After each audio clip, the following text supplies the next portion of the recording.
마태복음 17장 우리말 성경. 그리고 6일 후에 예수께서 베드로와 야고보와 야고보의 동생 요한을 데리고 높은 산으로 올라가셨습니다. 예수께서는 그들 앞에서 모습이 변모돼 얼굴이 해처럼 빛나고 옷이 빛처럼 새하얗게 됐습니다. 바로 그때 모세와 엘리야가 그들 앞에 나타나 예수와 이야기를 나눴습니다. 베드로가 예수께 말했습니다. 주여, 우리가 여기 있으니 참 좋습니다. 주께서 원하신다면 제가 여기에다 초막 셋을 만들어 하나는 주를 위해, 하나는 모세를 위해, 하나는 엘리야를 위해 세우겠습니다. 베드로가 말하고 있을 때 빛나는 구름이 그들을 덮더니 구름 속에서 소리가 들려왔습니다. 이는 내가 사랑하는 아들이다. 내가 그를 기뻐한다. 너희는 그의 말을 들으라. 그 소리를 듣고 제자들은 너무나 두려운 나머지 얼굴을 땅에 대고 엎드렸습니다.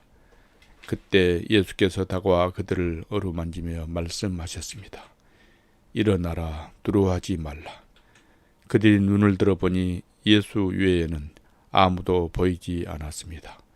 산을 내려오면서 예수께서 그들에게 당부하셨습니다. 인자가 죽은 사람들 가운데서 다시 살아날 때까지는 너희가 본 것을 아무에게도 말하지 말라. 그러자 제자들이 예수께 물었습니다. 그런데 왜 율법학자들은 엘리야가 먼저 와야 한다고 말하는 것입니까? 예수께서 대답하셨습니다. 분명히 엘리야가 와서 모든 것을 회복시킬 것이다. 그러나 내가 너희에게 말한다. 엘리야가 이미 왔다. 그런데 그들이 그를 알아보지 못하고 자기들 마음대로 대했다. 이와 같이 인자도 그들이 손에 고난을 당할 것이다. 그제야 제자들은 예수께서 세례 요한을 두고 하신 말씀인 줄 깨달았습니다. 그들이 사람들에게 오자 어떤 사람이 예수께 나와 그 앞에 무릎을 꿇으며 말했습니다. 주여, 제 아들에게 자비를 베풀어 주십시오. 간질병에 걸려 몹시 고통받고 있습니다. 자주 불 속에 몸을 던지고 물 속에 뛰어들기도 합니다. 그래서 이 아이를 주의 제자들에게 데려왔지만 그들은 고치지 못했습니다. 예수께서 대답하셨습니다. 믿음이 없고 타락한 세대여, 도대체 내가 언제까지 너희와 함께 있어야 하겠느냐? 내가 언제까지 너희를 참아야 하겠느냐? 아이를 데려오너라. 예수께서 귀신을 꾸짖으시자 귀신은 아이에게서 나갔고 바로 그 순간 아이가 나왔습니다. 그때 제자들이 예수께 다가와 따로 물었습니다. 어째서 저희는 귀신을 쫓아내지 못했습니까? 예수께서 대답하셨습니다.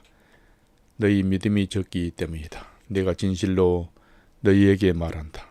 너희에게 겨자씨에 하나할 만한 믿음만 있어도 이 산을 향해 여기서 저기로 옮겨가거라 하면 옮겨갈 것이요, 너희가 못할 일이 없을 것이다.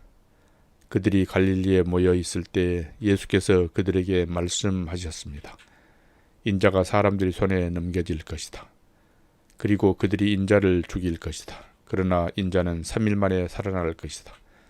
그러자 제자들은 큰 슬픔에 잠겼습니다. 그들이 가버나움에 도착했을 때 이 드라크마의 세금을 걷는 사람들이 베드로에게 와서 물었습니다. 당신네 선생님은 이 드라크마를 안 내십니까? 베드로가 대답했습니다. 내십니다. 베드로가 집으로 들어가니 예수께서 먼저 말을 꺼냈습니다. 시몬아, 너는 어떻게 생각하느냐? 이 세상의 왕들은 누구로부터 관세와 주민세를 거두느냐? 자기 아들들이 아니냐? 이냐 다른 사람들이냐? 베드로가 대답했습니다. 다른 사람들로부터 거둡니다. 예수께서 베드로에게 말씀하셨습니다. 그렇다면 그 아들들은 세금이 면제된다. 하지만 그들이 비위를 건드리지 않도록 바다에 가서 낚시를 던져라. 처음 올라오는 고기를 잡아 입을 벌려보면 1세겔짜리 동전 한 입이 있을 것이다. 그 동전을 가져다가 나와 내 몫으로 그들에게 주어라.